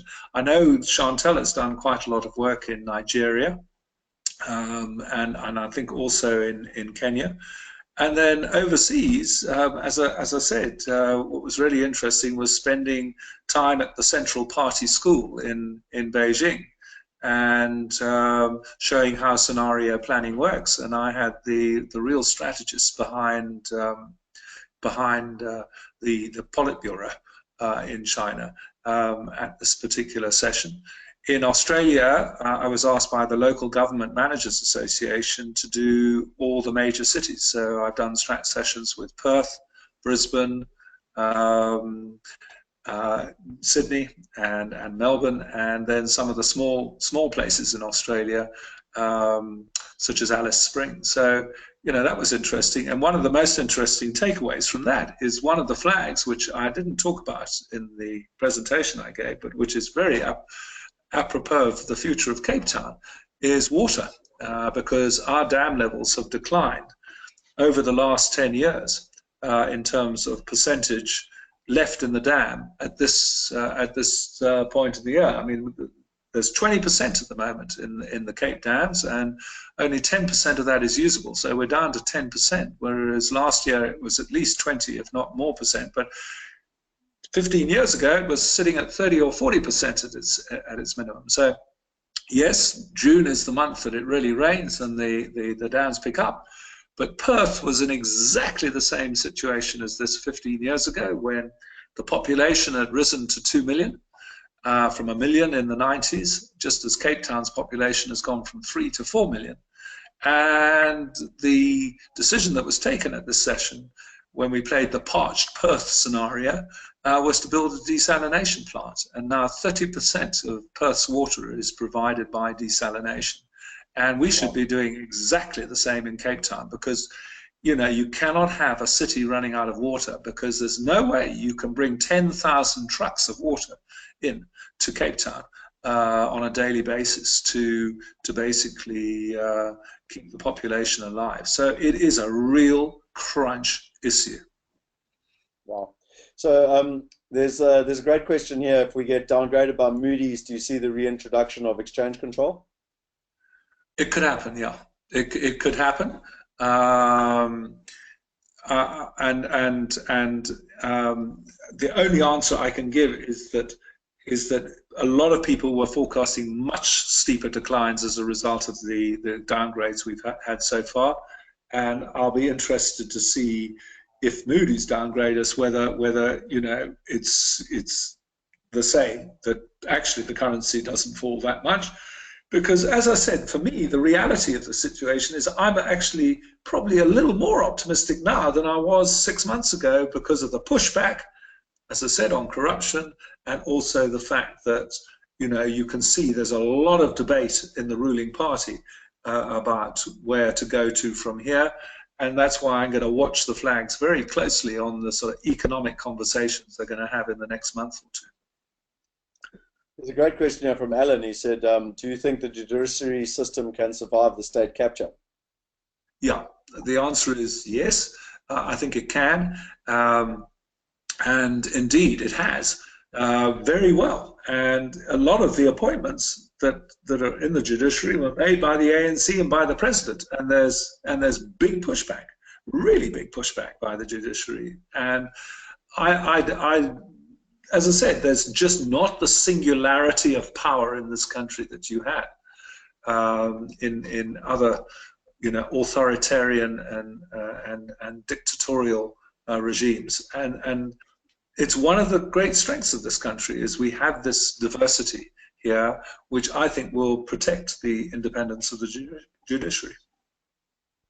Excellent. So Brandon asked, which is better, start investing in residential, commercial? Brandon, for me, come to the property events. We can go into that in detail. Louise asked, you know, what do you do with a 16-year-old? You know, for me, that whole thing with Willem van der Post around not only you've spoken about entrepreneurial education, but also just understanding technologies. I really welcome people to bring their families, bring their children. You know, it reminds me of a great story of my business partner, Henny Besaidnout, who many years ago, Clem, was in I was in a room. It was yourself, it was Robin Banks, and it was Dr. Doftarus who were presenting that day. And there were 200 people in the room, and there were 3 children. And I remember thinking about it that day. It was like a Thursday, and the 3 children were all Henny's children. I remember going up to him, and I said to him, "Why were your children at this event and not at school, like everyone else in this room?" And he said, "Scott, what could they learn at school today that would have been more valuable than learning from you, Dr. Doftarus, and Robin Banks?" And I tell you what, I was blown away, just a whole different way of understanding when it came to educating children. His daughter, by the way, has gone on to now specialize in exponential technologies. She's done a short master's course at Stanford, and is one of the most employable people in South Africa, as in she had more than 10 job offers the moment she left university at the end of last year, and literally can, in my opinion, be a global citizen and travel the world. And it all started by coming and seeing you when she was in Standard 7 or Standard 8. It's phenomenal. Yeah, but I mean, one of the points I make is that I would love, if I was younger, to take a class at school, a class photograph, and then look at what happened after that class left school and who became a success, who was a failure. Because I actually feel that there's very little correlation between success at school and success afterwards, because you get the most amazing people who don't do well at school but become incredible entrepreneurs afterwards. And if you look at Bill Gates, if you look at Mark Zuckerberg, if you look at Stephen Jobs, they weren't great students, but they just had that flair which led to them doing well. And of course, recently Forbes voted the #1 entrepreneur in the United States is Elon Musk. And Elon was educated at Pretoria Boys High. And you know, in his book, he thought he was bullied and everything else. And so, yeah, I'd just like to get it across to young people that, you know, that being a success in afterlife is not dependent on how well you do at school. It's how well do you relate to people? How well do you convert your idea into a product and then sell that product? Obviously, I want those kind of skills to be taught at school. Yeah. Look, I think that's a good note to end off on. And, you know, to use your analogy, which you even put on the very front of the book here, I hope the book will convert readers into foxy property investors. You know, for me, I think it's an awesome way to end off where, you know, whether it's to children or whether it's to adults, it's about being foxy now. It's about educating yourself. It's about getting access to the right information and ultimately, you know, being that entrepreneurial. And when you look at Elon Musk, one of the things, and it's a fantastic book, I would highly recommend everyone reads it. But really, there's one thing that I believe we're truly, truly privileged of as South Africans, and that's that we've got tenacity. We've got the ability to deal with chaos. You know, there's a great saying that I heard once about chaos management. And, you know, so as a South African, I think you must really value, you know, your upbringing and some of that chaos and some of that tenacity, because it really puts you in good stead to not only succeed in South Africa, but also on the global stage.